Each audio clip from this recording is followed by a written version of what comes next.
Là, il ne s'agit pas de faire appel à vos dons. Il s'agit de réfléchir et de discuter avec le doctoton. Alors vous allez me dire, c'est quoi ça, le doctoton? Qu'est-ce que ça veut dire, le doctoton? Eh bien, on va en parler avec Cécile Maïchak, qui est l'une des organisatrices de ce qui va se passer dans quelques jours. Bonjour Cécile Maïchak.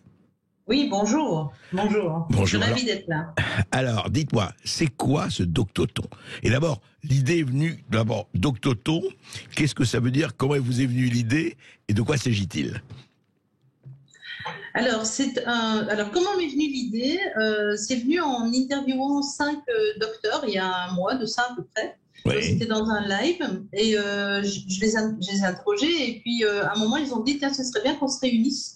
Ce serait vraiment bien qu'on se réunisse. Et puis, parallèlement à ça, j'ai remarqué, on a tous remarqué le nombre de vues qu'avait eu cette vidéo. Donc, je me suis dit, mais vraiment, il y a une demande au niveau du public, au niveau des citoyens, il y a une demande d'information concernant voilà, ce que les médecins en pensent. Ce que les médecins ont à dire, certains médecins, oui, tout à fait. Exactement. Et donc, voilà, l'idée du doctoton est née comme ça. Elle est d'ailleurs née pendant l'émission, en fait. C'est venu dans mon petit cerveau. Là, je me suis dit, ah, tiens, une prise de parole de médecins, ce serait sympa, en grand nombre. Et donc, de docteurs d'ailleurs, pas que de médecins, de docteurs. Vous voulez dire aussi bien de chercheurs, que de scientifiques et de médecins. C'est ça, on peut dire ça. Tout à fait. Donc, oui, c'est ça, exactement. Alors, le doctoton, il s'agit de quoi? Pourquoi le doctoton? Parce que le téléthon, ça dure 24 heures. On voit énormément de gens qui se succèdent, de comédiens, d'animateurs et autres. Et là, il s'agit de quoi? Ils vont se succéder, les médecins? Comment ça se passe? Comment ça va se passer? Oui, tout à fait. Donc, ils vont se succéder. Il va y avoir évidemment une introduction avec le parrain de l'émission qui est Christian Perron. Et puis ensuite, les médecins vont commencer, les docteurs vont commencer à s'exprimer. Ils ont chacun 3 minutes pour passer un message très clair, très précis sur cette crise qu'on vit. On subit plutôt. Oui. Et donc, les messages vont être très, très, très variés, et non seulement en quantité, en qualité, et aussi en origine. Alors, donc, ça va durer, ça commence quand exactement, et ça va durer combien de temps? Alors, ça commence le vendredi 10 à 18h, et ça se termine le samedi 11 à 18h. D'accord, donc 24 heures non-stop. C'est ça, 24 heures non-stop. Où donc un certain nombre de médecins, chacun va parler 3 minutes, c'est ça, et ils vont se succéder. Pour chacun dans un sujet précis, etc. Oui, allez-y, j'en prie. Oui, c'est ça, c'est exactement ça. Ils choisissent leur sujet. On a demandé juste d'être bienveillant, que ce soit bienveillant, que ce soit 3 minutes et que ce soit bien dans le cadre du Covid. D'accord. Et alors, ça va être sur quel site? Pour que les auditeurs de Sud Radio et puis tous les autres le savent. Ça va. Oui, où est-ce qu'il faut qu'ils se branchent pour suivre cela? D'accord. Alors on a créé un petit site internet qui s'appelle, c'est www.doctoton.com. Et donc là-dessus, les auditeurs peuvent retrouver tous les médias sur lesquels ce sera diffusé. Mais on retrouve évidemment le gros média d'abord celui avec lequel ça se fait, donc c'est Les Colères des rues, et ça c'est sur Facebook. Et puis, il y aura l'émission sera aussi diffusée par Réinfo Covid, l'Alliance Humaine, Jean-Jacques Crèvecoeur. Mais donc, toute cette liste est sur le site internet. Alors, vous avez des gens très divers, je sais. Vous avez, je crois, Louis Fouché, vous avez Martine Voller, vous avez qui? Dites-moi quelques noms comme ça qui... Oui. Martine Bonner est la marraine de l'émission, du Doctoton. Et puis, on a effectivement Louis Fouché qui va faire une intervention aussi. Astrid Stuckelberger sera là aussi. Oui. Christian Perron, je l'ai déjà dit. Évidemment, j'espère beaucoup avoir Luc Montagnier. J'adorerais, je lui lance un appel. Je serais honorée de l'avoir avec nous pour conclure le Doctoton. Et puis voilà, il y a vraiment beaucoup de docteurs qui sont déjà connus, Laurent Montésino. Mais ils sont tous soit médecins, soit scientifiques, soit chercheurs. Oui, absolument. Il y aura quelques témoignages rares, très rares, d'autres soignants, mais peut-être 1 ou 2, pas plus. Et quelques témoignages aussi de personnes qui subissent des effets secondaires et qui ont demandé à pouvoir en témoigner. Mais là, c'est aussi 1 ou 2, pas plus. Sinon, ce sont que des docteurs et a priori, ce sont 300. Alors, Cécile Maïcha, quand même, vous nous avez donné des noms, c'est plutôt parmi des gens que certains considèrent comme sulfureux. Hein. C'est comment ceux qui mettent en question un certain nombre d'idées sur la gestion du Covid, sur les vaccins, sur un certain nombre de choses. Et c'est un choix. Parce que votre idée, c'est quoi? Vous dites que la réalité sur le Covid-19 n'est pas vraiment communiquée, ou en tout cas une certaine réalité. L'intention de cela, c'est quoi? Alors, effectivement, il y a toute une vérité, en tout cas un axe de vérité qui n'est jamais communiqué, qui est dû. Et donc, je peux vous le dire, en prenant les contacts avec les différents docteurs, je peux vous dire que le monde médical aujourd'hui est en grande souffrance, et il est urgent que ça se sache. Donc ça, c'était un premier objectif. Un autre objectif. En grande souffrance, pardon, en grande souffrance, oui. Pourquoi? Qu'est-ce qu'ils vous disent quand vous dites en grande souffrance? Ce qu'ils me disent, c'est qu'ils ne peuvent pas s'exprimer, ils ne peuvent pas soigner. Le serment d'Hippocrate qu'ils ont prêté, ils ne peuvent plus le respecter. Voilà, j'ai des médecins qui sont vraiment des docteurs qui sont en très très grande souffrance. Et le peuple va être aussi en très très grande souffrance parce que beaucoup de médecins s'arrêtent à cause de ça. Il faut le savoir, c'est un phénomène. Arrête d'exercer, comme des soignants arrêtent d'exercer, etc. C'est ça? Oui, absolument.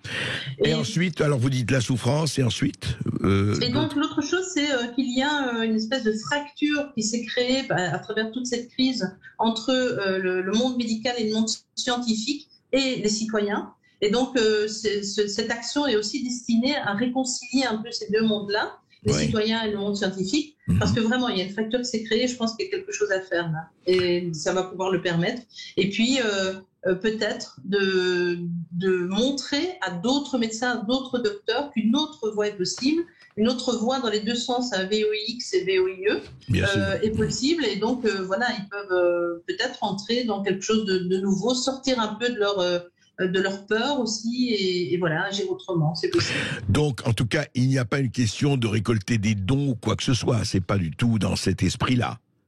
Alors, l'esprit d'Octoton, c'est pas celui-là, donc c'est vraiment communiquer une information différente, donc contrer un peu une certaine forme de matraquage par un autre matraquage, donc de 300 médecins pendant 24 heures. Il y aura probablement un soutien à l'une ou l'autre association, et on en parlera. Mais le but premier n'est pas celui-là, absolument pas. D'accord.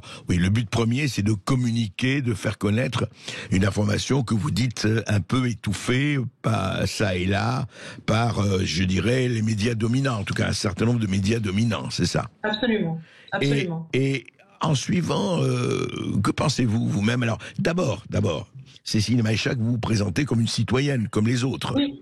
Vous n'avez pas une spécialité, enfin, vous ne dites pas je suis là parce que j'ai telle ou telle connaissance ou avantage. Vous dites je suis une citoyenne, j'ai envie de savoir ce qui se passe, j'ai envie de savoir pour moi, pour ma santé, pour celle de mes proches, pour celle de tout le monde. Et c'est ça qui vous a fait agir en ce sens. Absolument. La seule chose qui m'a permis de le faire, qui me permet de faire ce que je suis occupée à faire, c'est que j'ai 15 ans d'expertise en gestion de projet. Et donc, je suis capable de gérer un projet et de réunir des gens autour de moi pour gérer ce projet. D'accord. Et donc, c'est ce qui se passe là. On réunit les médias, on réunit beaucoup de gens. Je réunis beaucoup de gens, dont les docteurs. Ça, c'est une capacité que j'ai et que je mets au service de la cause. C'est important d'avoir ces compétences-là aussi. À l'heure où on parle, Cécile Maïcha, combien de médecins vont participer? Alors, à l'heure où on parle, il y a absolument noté, inscrit définitivement une centaine de médecins. Une centaine. Et il y a dans le pipeline, donc des contacts, une autre centaine de médecins. Donc ils doivent me donner l'heure à laquelle ils participent. D'accord. Et donc ça veut dire que la communication ouverte vraiment au public n'a commencé que hier. D'accord. Donc ça veut dire qu'on va encore inscrire beaucoup de gens d'ici la fin de la semaine. On aura 300 médecins sans aucun doute. Je viens de recevoir un email d'un médecin d'Afrique du Sud. Je ne sais même pas comment il a eu l'information. Ah oui. Vous avez aussi donc des médecins étrangers, enfin des médecins de pays étrangers qui vont participer. Bien sûr, Maroc, Afrique du Sud, Guinée, Bénin. D'ores et déjà, ça. Ah ouais. Oui, ça c'est déjà fait. Québec aussi. Oui, ça c'est déjà fait. Italie, Espagne, Belgique, Luxembourg. Enfin, ouais, il y a beaucoup de pays. Oui. Israël. Oui, Israël, bien sûr, avec ce qui se passe, leur 4e dose déjà. Donc, 3 minutes par médecin, non-stop. C'est bien ça? Oui, c'est ça. Avec des petits intermèdes, avec des petites surprises, parce qu'il faudra quand même souffler un peu de temps en temps, surtout pour les internautes qui vont regarder l'émission. Alors, je ne vais pas vous demander les surprises, puisque c'est une surprise, mais il y aura des images quand même, il y aura des images différentes que les portraits, que les médecins de pied en cap. Alors, en termes d'image, non, pas particulièrement. Donc, il y aura surtout des arrivées d'invités surprises. Ça, oui. On a prévu beaucoup d'intermèdes comme celle-là. Mais comme je vous l'ai dit, moi, je suis une citoyenne. Je n'ai pas nécessairement les moyens d'avoir une équipe technique autour de moi pour insérer des vidéos, des images. Donc, on fait avec ce qu'on a et on va faire au mieux. Bon, on prépare vraiment quelque chose de chouette. Alors écoutez, le Doctoton, donc ça commence vendredi à 8h du matin, c'est ça? Non, à 18h, à 6h. À 18h, pardon. Vendredi 18h jusqu'à samedi 18h, ce vendredi. C'est ça.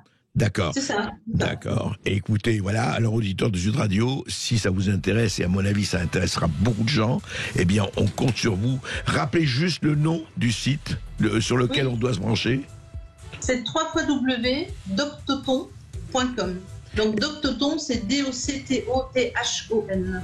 Eh bien écoutez Cécile Machac, on va suivre ça et puis on va voir et on en parlera évidemment lundi prochain des résultats de ce Doctoton avec ses confessions multiples et variées puisque vous attendez, je le rappelle, 300 médecins, ce qui n'est pas mince. Et cet événement sera à suivre pendant 24 heures, mais vous n'avez pas 24 heures pour nous appeler, vous le faites maintenant au 0826 300 300 pour réagir.